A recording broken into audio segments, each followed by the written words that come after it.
Je crois que nous sommes en train de parler sur, je vous ai parlé le dimanche passé, que votre cœur ne se trouble point. Nous sommes en train de parler sur Jésus et le chemin, la vérité et la vie. Jean chapitre 14. Jean chapitre 14, du verset 1. Je vais mettre ça ici, du verset 1 jusqu'au verset. Nous avons donné ça, Jean chapitre 14. Nous allons du verset 1.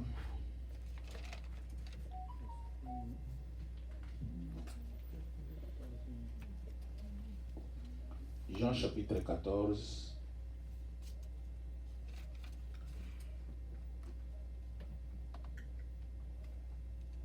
Du verset 1. Chapitre 14. Je vais lire ensemble avec vous. Que votre cœur ne se trouble point. Croyez en Dieu et croyez en moi. Il y a plusieurs demeures dans la maison de mon Père. Si cela n'était pas, je vous l'aurais dit. Je vais vous préparer une place.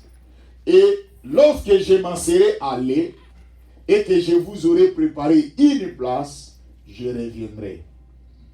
Et je vous prendrai avec moi, afin que là où je suis, vous y soyez. Vous savez où je vais, et vous en savez le chemin. Thomas lui dit, Seigneur, nous ne savons où tu vas. Comment pouvons-nous en savoir le chemin? Jésus lui dit, je suis le chemin, la vérité et la vie. Nul ne vient au Père que par moi. Si vous me connaissiez, vous connaîtrez aussi mon Père. Dès maintenant, vous le connaissez et vous l'avez vu. Philippe lui dit, Seigneur, montre-nous le Père, cela nous suffit. Jésus lui dit, il y a si longtemps que je suis avec vous, qui ne m'a pas connu. Philippe, celui qui m'a vu a vu le Père. Comment dis-tu, montre-nous le Père? Ne crois-tu pas que je suis dans le Père et que le Père est en moi? Les paroles que je vous dis, je ne les dis pas de moi-même. Et le Père qui demeure en moi, c'est lui qui fait les œuvres. Croyez-moi, je suis dans le Père et le Père est en moi. Croyez au moins à cause de ses œuvres. L'Église, le dimanche passé, j'ai expliqué au peuple de Dieu ce que la Bible nous dit. J'ai expliqué en long, en large, en ce qui concerne croyez en moi et croyez en Dieu. La Bible nous parle ici de Jésus lorsqu'il voulait partir. L'Église, ce qui est plus important dans notre vie en tant que chrétien, je vais vous expliquer que quand le Seigneur Jésus était prêt de partir, il est resté avec ses disciples. Et je vais vous expliquer la différence qui existe entre disciples et apôtres. La Bible nous dit, quand le Seigneur est en train de parler, il demande à ses disciples, il dit que votre cœur ne se trouble point. J'ai expliqué à l'Église en ce qui concerne le cœur. Ma soeur, mon frère, maman, nous ne connaissons pas le cœur de tout un chacun. Seul Dieu connaît le cœur de chacun. Et j'ai expliqué à l'Église, Dieu nous connaît si nous sommes sincères et si nous ne le sommes pas. Seul Dieu, ce n'est pas effet de parler. La Bible nous dit dans les épîtres de Paul, ils font profession de connaître Dieu, mais ils les réunissent par leurs œuvres. Il y a des gens qui parlent de Dieu dans leur bouche, mais ce qu'ils font, il y a des fois, c'est contraire à ce qu'ils parlent. Jésus dit, dans le verset 2, regardez l'église, il dit, il y a plusieurs demeures dans la maison de mon Père. Nous ne sommes pas des gens sans endroit. Nous ne sommes pas des gens abandonnés. Mais la Bible nous dit, Jésus est en train d'assurer à ses disciples, ceux qui l'ont suivi, ceux qui ont accepté de servir Jésus dans leur vie. L'église. Les dimanches passés, nous avons essayé d'expliquer, et j'ai essayé aussi de balancer quelques vidéos. Et si j'ai balancé ces vidéos, c'était tout simplement pour vous réconforter, vous redynamiser. Il y a beaucoup de gens qui pensent que lorsqu'ils prient, ils prient pour les autres. Il y a beaucoup de gens qui pensent que lorsqu'ils viennent à l'église, ils viennent à l'église pour quelqu'un ou pour les pasteurs. Non, l'église, c'est pour votre vie et c'est pour votre salut. Il dit, il y a plusieurs demeures dans la maison de mon Père. Si cela n'était pas, je vous l'aurais dit. C'est-à-dire que celui qui parle, c'est la vérité. Et si vous regardez dans les paroles de Jésus, à chaque fois que le Seigneur parlait, il disait, en vérité, je vous l'ai dit. Pourquoi le Seigneur, lui, il est Dieu, lui, il est la vérité. Il a même dit ça, que je suis le chemin de la vérité. Pourquoi chaque fois qu'il parle à ses disciples, il disait toujours, en vérité, je vous l'ai dit. Parce que le Seigneur savait qu'il y a des fois, l'homme peut parler des choses croyant que c'est la vérité, mais ce n'est pas la vérité. Il dit, il y a plusieurs demeures dans la maison de mon Père. Si cela n'était pas, je vous l'aurais dit. Mais celui que nous servons, il nous parle qu'il y a la vie qui nous attend. Il y a une autre vie, ma soeur. Maman, il y a une autre vie qui nous attend, papa. À part cette vie, il y a des gens qui vous trompent. Il y a des gens qui ne vous disent pas la vérité. Il y a des gens qui vous mentent, peuple de Dieu.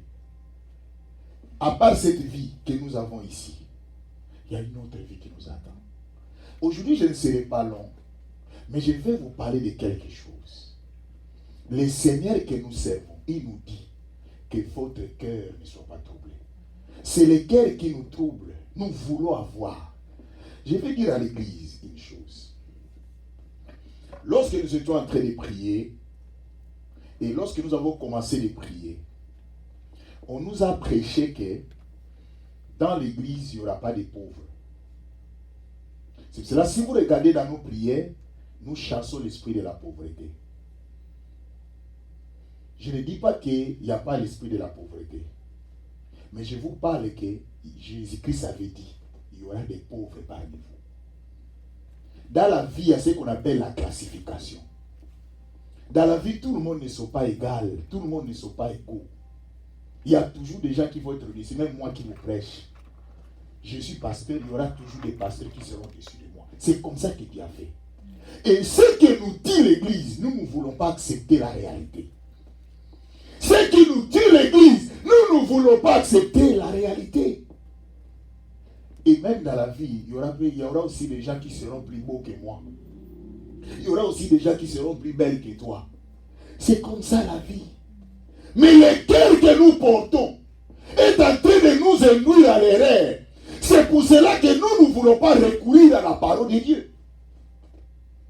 Et parmi nous, l'Église, il y a des aventuriers. Il dit, croyez en Dieu et croyez en moi parce qu'il y a plusieurs demeures dans la maison de mon Père. Nous sommes des étrangers sur cette terre. Nous sommes des passagers sur cette terre. Tout ce que nous avons, nous allons laisser ça.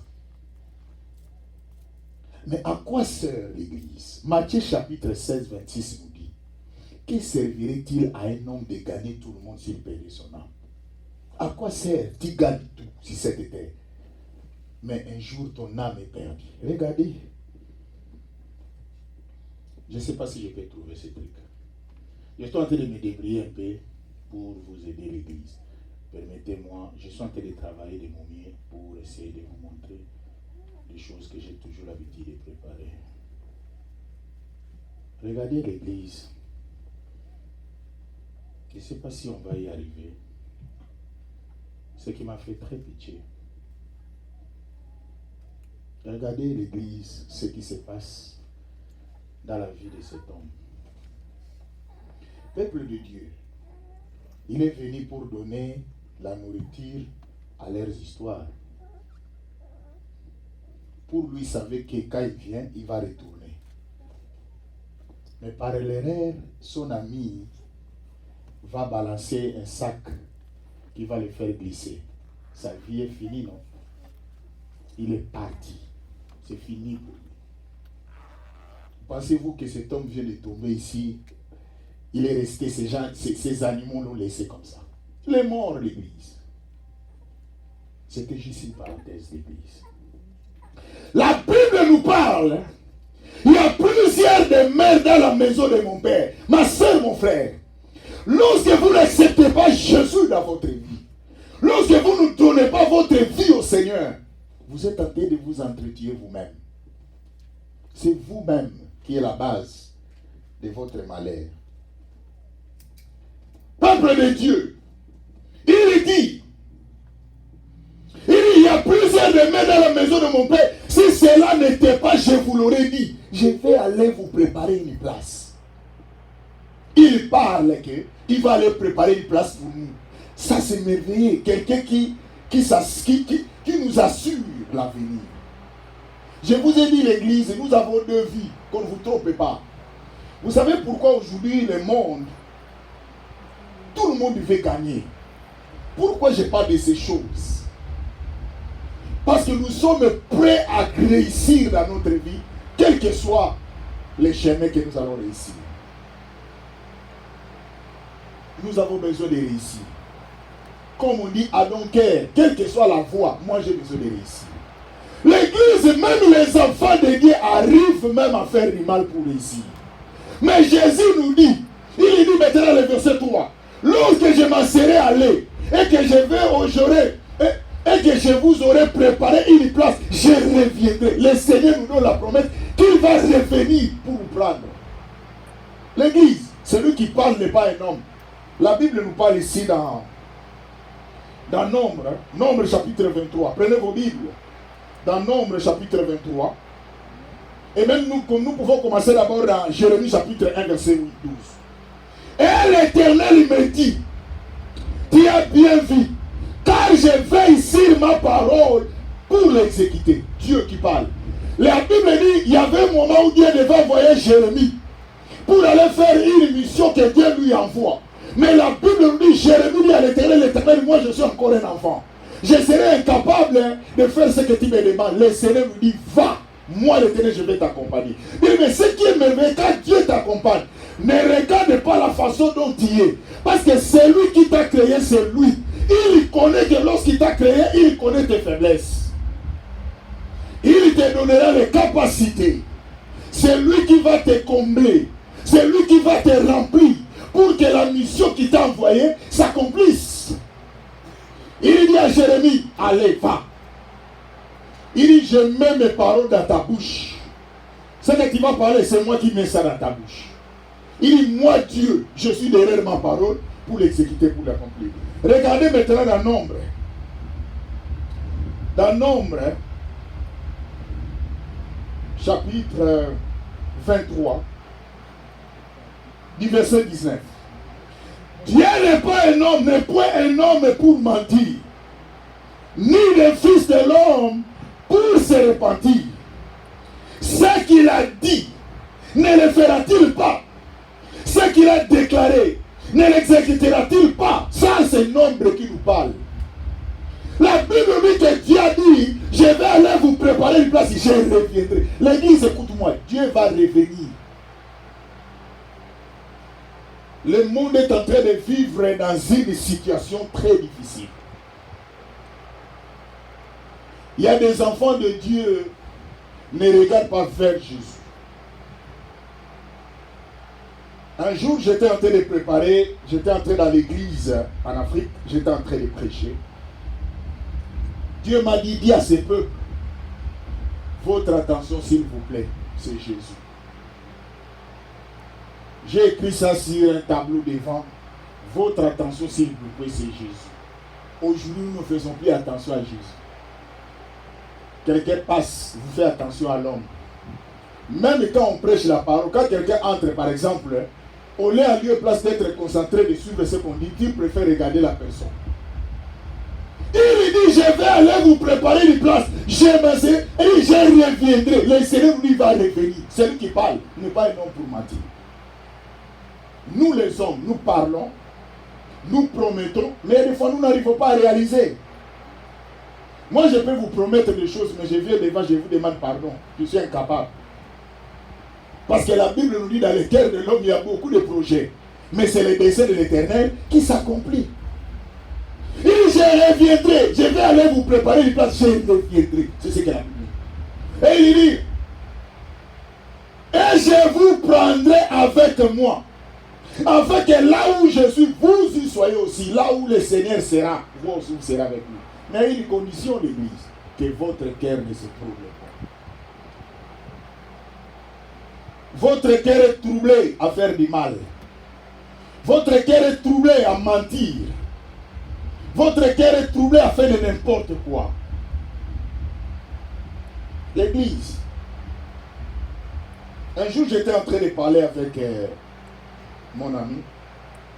Je lui ai dit, il m'a dit non, je suis sûr que c'était ce que tu fais ça ou ce que tu dis là, tu m'as menti. Je lui ai dit, tu ne me connais pas. Le jour où je vais te mentir, je te dirai que je vais le mentir. Parce que je ne te crains pas toi. Mais j'ai toujours l'habitude de craindre celui qui est avec moi à chaque minute, à chaque seconde, à chaque heure. C'est Dieu. L'Église, écoutez-moi. Même moi qui vous prêche la parole, si un jour j'entre dans la magie, même si je vous trompe, je ne trompe pas Dieu. Comme l'homme ne peut pas tromper Dieu, la Bible nous dit rien n'était caché. Dieu va le mettre à l'ignominie. Vous saurez. Dieu va m'exposer. C'est pour ça que la Bible nous dit l'Église. Il dit que votre cœur ne se trouble point. Croyez en Dieu et croyez en... L'Église, vous croyez à qui? Combien de personnes viennent à l'Église et croient au pasteur? En lieu et place de croire au Seigneur. Je vous ai dit combien de fois à l'Église. Ne croyez pas en moi. Je ne suis pas votre sauveur. Je suis qu'un canal que Dieu utilise pour vous prêcher la parole. Et j'ai dit à l'église à maintes reprises, ce que je vous prêche chaque jour, si cela n'est pas dans la Bible, ne le croyez pas. Et ce que aussi vous allez dire, si cela n'est pas dans la Bible, je n'accepterai pas ça. Parce que nous croyons à ce que la Bible nous dit. La Bible dit, il envoya sa parole et sa parole les guérit. C'est ce que la Bible dit. La Bible ne dit pas qu'il envoya ses serviteurs. La Bible ne dit pas qu'il envoya ses chantres. La Bible ne dit pas qu'il envoya la Bible dit, il envoya sa parole, la parole de Dieu. Et cette parole fait quoi? Les guérit, les sauve. Aujourd'hui, nous venons à l'église par formalité. Mais le Seigneur nous parle ici que nous devons avoir confiance en Dieu. Les peuples de Dieu n'ont plus confiance en Dieu. Tout le monde veut voir. Tout le monde veut vivre. Mais Jésus avait dit à Thomas, heureux l'homme qui croit sans avoir foi. Il y a des fois, bien aimé, il faut avoir la foi audacieuse. Une foi folle. Tu crois sans. C'est comme ça que nous croyons en Dieu. C'est comme ça que nous croyons en Dieu. Il dit maintenant le verset 4. Vous savez où je vais. Et vous en savez les chemins. Jésus parle des chemins. Ma soeur, mon frère. Nous sommes ici, maman, pour préparer notre vie éternelle. Le monde est corrompu. Vous savez les choses qui se passent maintenant. Vous êtes distraits, l'église. Je vous ai dit qu'un jour, je vais vous parler sur l'eschatologie, le retour du Christ. Lorsque je vais vous parler sur le retour du Christ, vous savez, dans l'histoire du retour du Christ, il y a ce qu'on appelle l'enlèvement.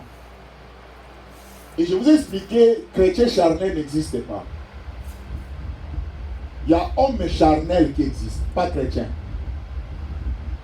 Mais chrétien spirituel ou l'homme spirituel existe. Dans l'histoire, la Bible nous dit qu'il y aura l'enlèvement. L'enlèvement va se faire d'abord les chrétiens, c'est-à-dire les hommes, les chrétiens, ceux qui créent Jésus dans la sincérité, ils seront enlevés. Et cet enlèvement va se faire en un clin d'œil. On appelle ça une 20e de seconde. Regardez ce que mes yeux vont faire. Vous n'avez pas vu mes yeux, ce que j'ai fait. Cette vitesse-là que vous avez vu que j'ai fait de mes yeux là, c'est cette vitesse-là que les morts en Christ vont ressusciter. Ils vont trouver les chrétiens qui sont vivants. Tous ensemble vont être enlevés. Dans cette vitesse-là. Et ils vont être avec les Seigneurs dans les airs. Et la Bible nous dit, ce que vous appelez les chrétiens charnels, que moi je vous explique, ce sont les hommes charnels. Et ils vont rester.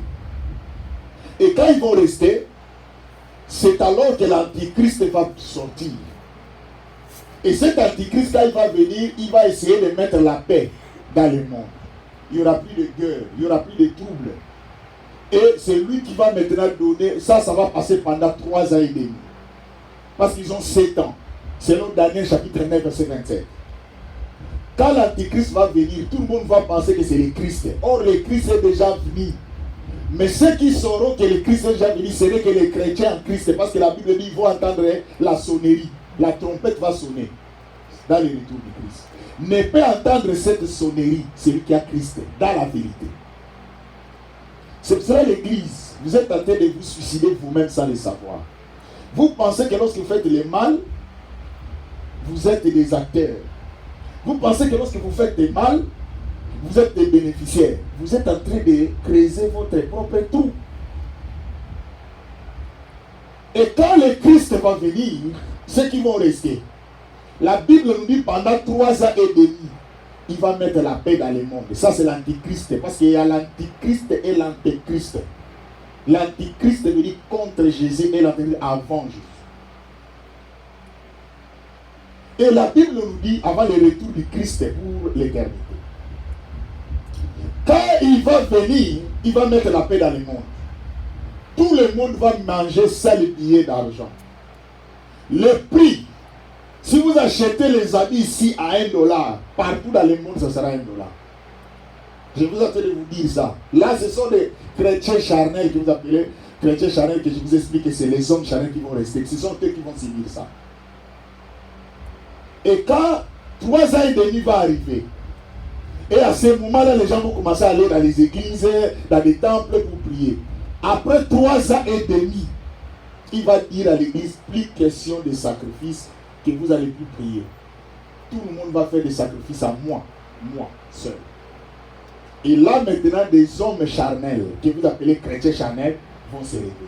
Il dit, ah, ça ce n'est pas le Christ. Comment il peut interdire la prière? Et là, ils vont comprendre, oh, nous sommes en retard. Les vrais chrétiens sont déjà enlevés, sont déjà partis. L'église, il n'y a pas une vie sans sacrifice. Le temps que nous venons ici, nous nous sacrifions. Vous voulez réussir dans la vie, il faut se sacrifier. Il faut se sacrifier, l'église. Il n'y a pas une vie sans sacrifice, maman. Et quand les chrétiens vont partir, et l'Antichrist dit maintenant pendant 3 ans et demi, plus question de sacrifice. Maintenant tout le monde mange seul billet. Il donne maintenant l'ordre. Ne peut acheter, ne peut manger celui qui a une marque de la bête. Selon la Bible, cette marque de la bête va être frappée ici au front ou soit à la main droite. Cette marque de la bête, si tu n'as pas ça, malgré que tu as l'argent, tu as ton argent en poche, tu vas acheter quelque chose, on te pose d'abord la question de montrer la marque. Cette marque-là, lorsque tu as cette marque-là, tu n'iras pas au ciel. Tu vas aller en enfer. Et maintenant, les chrétiens que vous appelez les chrétiens charnels, que je vous explique, les hommes charnels, quand ils vont avoir la connaissance, ils vont refuser la marque de la bête. Parce que la Bible les a dit, on les a déjà prêché ça. Et c'est là maintenant la tribulation va commencer. Tu ne manges pas sans la marque de la bête. C'est pour cela que vous êtes en train de voir, même il y a beaucoup de choses qui se passent. On est en train de préparer l'arrivée de l'Antéchrist. Le monde est en train d'aller vers un seul monde. Que maintenant vous voyez que vous avez une carte, vous pouvez l'utiliser partout dans le monde. Tu peux faire des dépenses même n'importe où. C'est le système qui sont en train de faire. Petit à petit, ils sont en train de préparer les choses.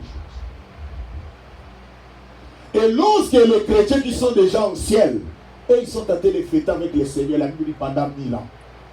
Or, rappelez-vous, je vous ai prêché dans le Seigneur 1000 ans, c'est un jour. Ça, c'est merveilleux avec Dieu. L'église, le Seigneur reviendra. Votre cœur. Et il dit, Jésus lui dit, dans le verset 5, Thomas lui dit, Seigneur, nous ne savons où tu vas. Comment pouvons-nous en savoir le chemin? Donc Thomas était avec Jésus, mais il ne connaissait pas le chemin. Mais c'est comme les gens qui viennent dans les églises. Vous venez à l'église par sentiment.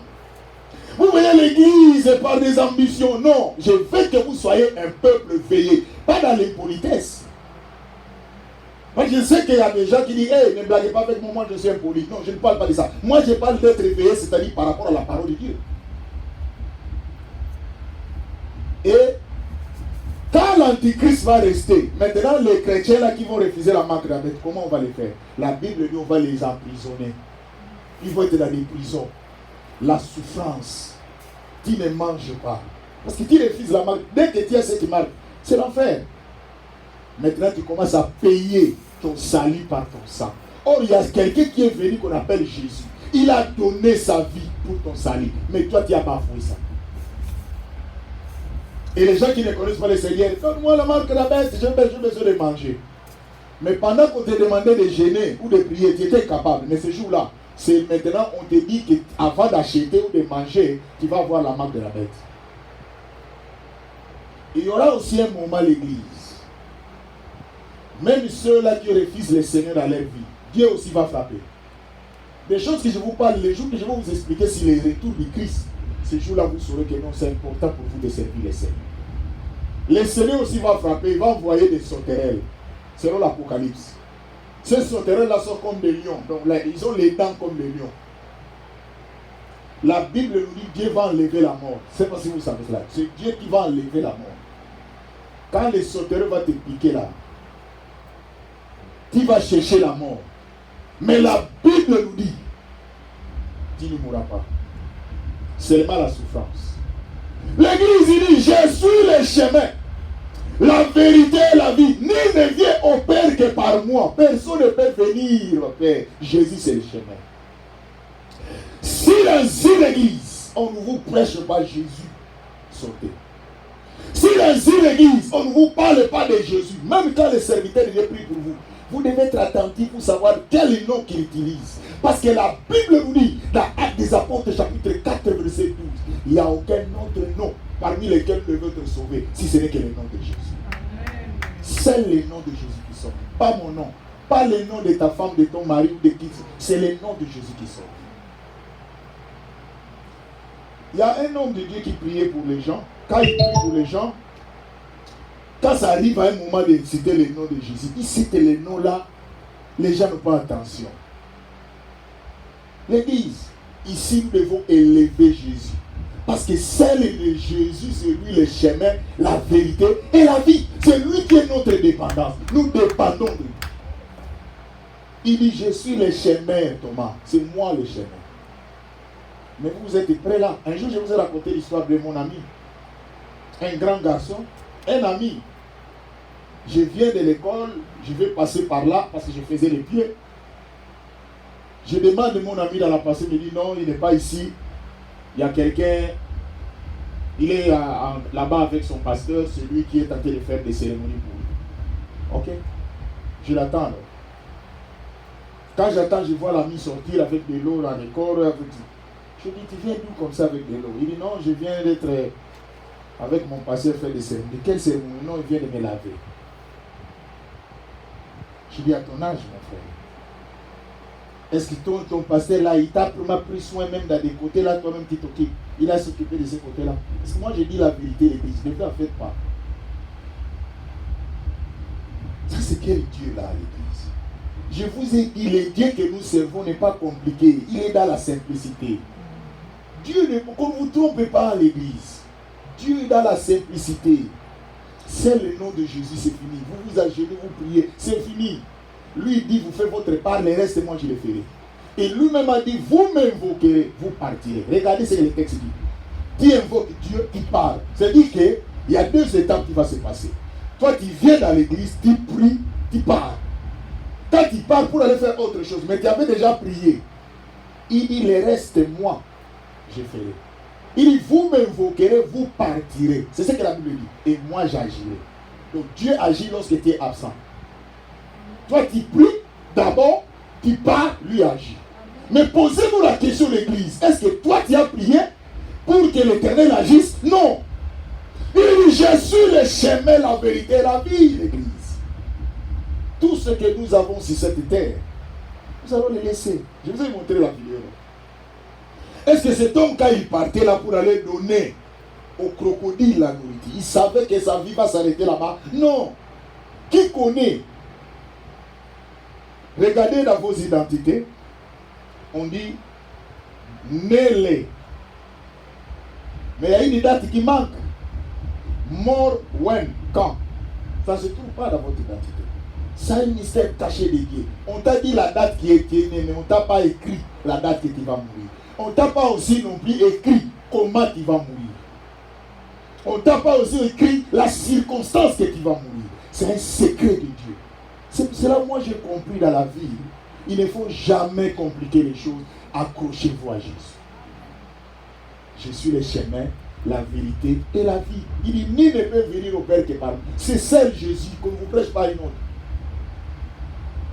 Non, dans cette église-là, oh non, on prend des histoires comme ça. Non. L'église, je refuse pas. Selon la Bible, il y a des gens qui ont utilisé aussi de l'huile, il y a des gens qui ont utilisé de l'eau. Ça se trouve, Jésus a fait aussi. Rappelez-vous, Jésus a même utilisé la salive. Il a mis dans les yeux de quelqu'un. Mais cela ne doit pas être chaque fois. Le Dieu que nous servons, il n'est pas bloqué quelque part. Vous savez, je vous ai expliqué l'église. L'histoire de Moïse et Aaron devant la mer et devant le rocher. Dieu dit à Moïse, tu frapperas au rocher. Moïse frappe. L'eau est sortie. Regardez Dieu. Mais quand il vient encore dans un autre endroit, Dieu parle à Moïse. Tu parleras au rocher. Dieu ne lui a pas dit tu frapperas. Dieu dit tu parles. Dieu vient de mouver. Dieu vient de changer. Dieu vient de mouver, de bouger. Mais Moïse et Aaron, ils sont restés dans l'ancien système. La Bible dit qu'ils vont frapper des fois. Mais curieusement, malgré la désobéissance de Moïse et Aaron, l'eau est sortie. Ça, c'est merveilleux. Dieu. Maintenant, Dieu complète un verset qui dit dans Ésaïe 48, verset 11, pour l'amour de moi que je vais agir, comment mon nom serait-il profané, je ne donnerai pas ma gloire au nom. C'est-à-dire, je vais agir pour que la gloire revienne à moi, mais vous, vous allez être frappés. C'est pour ça qu'ils n'ont pas pu entrer qu'à la terre promise. Tu parleras au rocher, tu frapperas.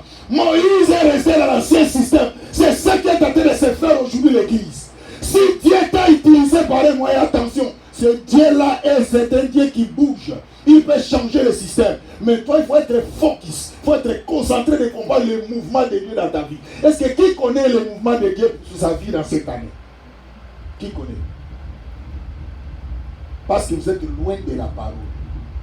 Près de plaisir. Je veux qu'on me voie. Je veux qu'on parle de moi. Parce que vous savez, l'église, le succès vient de Dieu. Hein? Qu'on ne vous trompe pas. Tu peux faire l'effort. Hein? Tu peux t'habiller plus que tout le monde. Tu passes. Il y a des gens qui ne te regardent pas. Mais quelqu'un s'habille hein, simplement, mais Dieu permet que les gens le regardent et que les gens l'admirent. Vous avez déjà vu quelqu'un dire, moi j'ai déjà raconté une personne venue me voir. Il dit, passez, regardez-moi, je suis une belle fille. Mais personne ne m'appelle, me dit même venez. Personne. Regardez. Regardez. Il dit, passez, regardez. Je dis, je vois. N'insistez pas. Il dit, mais regardez. Mais regardez celle-là. Si tu le regardes, même personne ne peut faire attention, mais il est dans sa maison. Pour vous dire que ce n'est pas ça qui compte. C'est Dieu qui décide. Dans la vie de quelqu'un, c'est Dieu qui décide. Vous n'êtes en train de vous entretuer pour rien. Non, ils vont parler. Les gens vont critiquer. L'église, écoutez-moi. C'est Dieu. Est-ce que vous savez que Paul avait une bosse dans son dos? Il guérissait les gens. Les gens étaient guéris. Paul. Les gens voyaient des miracles. Il y a même des miracles qui se faisaient avec son mouchoir. Quelqu'un prend le mouchoir, il touche le corps de Paul. Il prend ce mouchoir-là, il vient toucher la celui qui est mort, la mort ressuscite. Regardez cette dimension de miracle. Mais un jour, Paul va s'ajurer, Seigneur, j'ai une bosse. Est-ce que tu ne peux pas enlever ça? Le Seigneur dit, Paul, ma grâce te suffit. Tu vas rester avec cette bosse. Ça, c'est Dieu. L'église, vous avez pourquoi vous êtes à des sourds. Vous allez aller toucher aux magies à cause des gens. Moi, je vous ai dit, l'église, ne suivez pas ce que les gens disent. Les gens vont parler toujours parce que l'homme, quand il ne parle pas, sa bouche va sortir de nauséabonde. C'est pour ça qu'il faut qu'il parle. Mais ce que je vous dis, l'église, laissez-les parler, ils finiront par se fatiguer. Toi, dans la vie, suivez l'orientation de Dieu et la direction de Dieu pour ta vie. Chaque personne a son histoire, chaque personne a son parcours. Oh non, moi j'ai vu, lui avec son mari, je les ai vus normales. Toi, tu l'as vu normal, hein, qui a bien vérifié. Tu es allé juste à leur maison dans la chambre, tu ne connais rien. Ce que tu vois là, c'est l'apparence. Il y avait un couple pour terminer. Ce couple-là, c'était un couple bizarre, mais organisé. Chaque jour, ils se chamaillaient, ils discutaient l'homme et la femme. Mais dès qu'ils étaient en train de discuter, ils étaient en train de parler, ils ont entendu la porte et quelqu'un toque la porte. Ils sont arrêtés. Bien organisés. Ils se sont arrêtés, leur dispute, ils étaient en train de se chamailler. Ils ont réussi l'invité. Même l'invité, quand il est venu, ne savait même pas. Il dit, mais ça c'est quelle harmonie. Ça c'est quel mariage. Il dit, vous êtes OK. Quand l'invité sortit, les deux sont rentrés, dit, hey, nous sommes arrêtés où? Ils ont continué à se chamailler. L'église. Jésus est le chemin, la vérité, la vie. Et il y a même un homme, je vous ai dit un jour, on lui a posé la question. Il dit, ah, non, toi, comment tu viens? Parce que cet homme-là, sa femme le mettait dans des situations difficiles. Il dit, ah, je vous vois, vous êtes vraiment organisé, je sens l'amour, ça me pousse même à me marier. L'homme dit, quoi? Vous mariez? Ah, tu penses que moi, celle que j'ai trouvée, c'est l'os de mes os? Non, c'est mon colonne vertébrale que j'ai trouvée. Voilà pour vous dire que l'église, seul Dieu connaît la réalité des choses. Ne suivez pas ce que vous voyez là. Seul le Seigneur connaît. Vous pouvez voir quelqu'un dans la joie. Vous voyez, mais cette fille-là, ce garçon-là, toujours joyeux. Il y a d'autres personnes qui vous donnent seulement la joie pour vous tromper. Mais vous ne savez pas ce qui est en train de ronger son cœur. L'église, Jésus, c'est lui le chemin, la vérité et la vie. Suivons Jésus. Amen. Nous allons nous lever et nous allons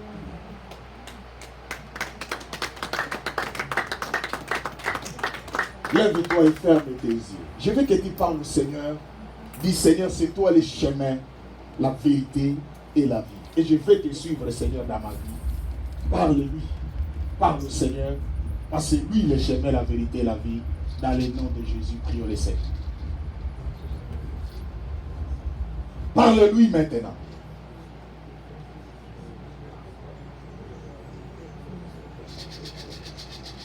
Parle au Seigneur, c'est lui le chemin, la vérité et la vie.